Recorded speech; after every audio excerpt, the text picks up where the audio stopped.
Indonesia segera miliki pembom strategis dengan fungsi serupa Tu-16 Badger Uni Soviet.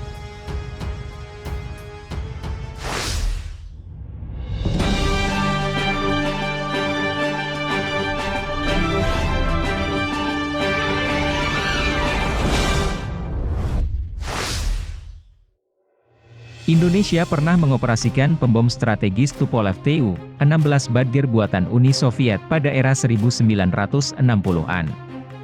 Uni Soviet setidaknya mengirim 26 unit Tu-16 Badger ke Indonesia kala itu. Tujuan Indonesia membeli Tu-16 Badger dari Uni Soviet untuk kampanye militer menendang Belanda dari Irian Barat.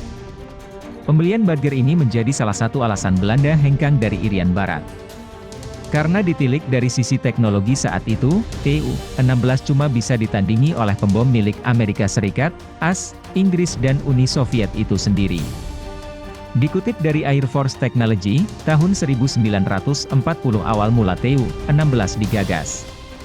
Baru pada April 1952, program ini dikerjakan secara nyata oleh Moskow dengan terbangnya prototipe pertama. Tak perlu menunggu waktu lama, Soviet mengizinkan produksi massal Tu-16 pada Desember 1952 yang dilakukan pabrik pesawat Voronezh. Nampak tergesa bagi Soviet lantaran AS sudah memiliki ratusan unit B-29 Super Fortress hingga pembuatan B-52 Stratofortress juga sedang dilakukan saat itu. Soviet tak mau bila perang meletus nantinya ia cuma mengandalkan pembom Tu-4 Bull lansiran Perang Dunia Kedua. Sebagai pesawat pembom saat itu, Tu-16 bisa dibilang gesit walau berbadan bongsor. Ia mampu terbang di atas Mach 1 dengan membawa muatan bom nuklir. Muatan bom yang paling ditakuti musuh ialah AS-1 Kennel. Rudal anti kapal berdiameter sebesar MiG-15 ini juga diekspor ke Indonesia. Indonesia menasbihkan AS-1 Kennel untuk membabat kapal induk Belanda Karel Doorman. Ketika tahu disasar, Belanda buru-buru mengungsikan Karel Doorman ke Australia. Tak lucu bila flagshipnya tersebut karam ditenggelamkan Indonesia. Tu-16 Indonesia juga acap kali melakukan psiwar berbahaya ke negara lain. Pernah satu waktu Tu-16 Indonesia terbang black flight di atas langit Australia.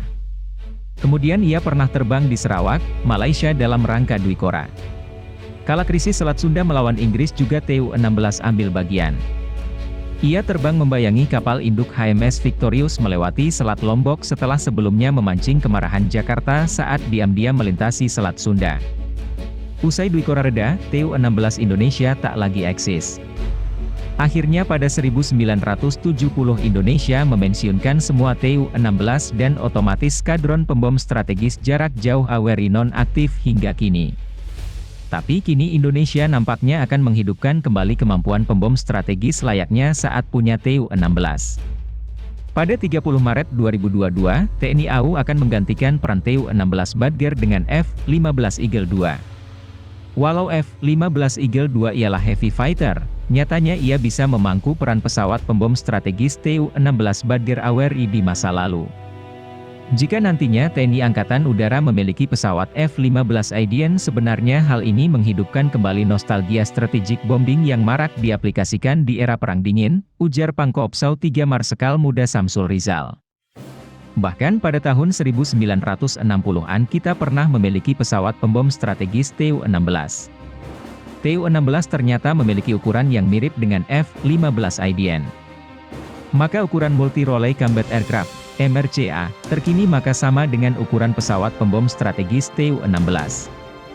Hal ini bisa terjadi karena kemajuan teknologi sehingga pesawat F-15 Aedean yang super besar bisa terbang dengan kecepatan 2,5 Mach sedangkan Tu-16 subsonik dan kemampuan manuver udara terbatas, ujarnya.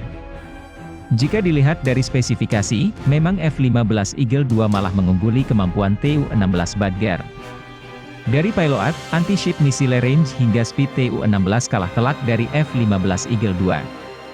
Tu-16 cuma menang di radius jelajah saja yang terpaut 2.100 km.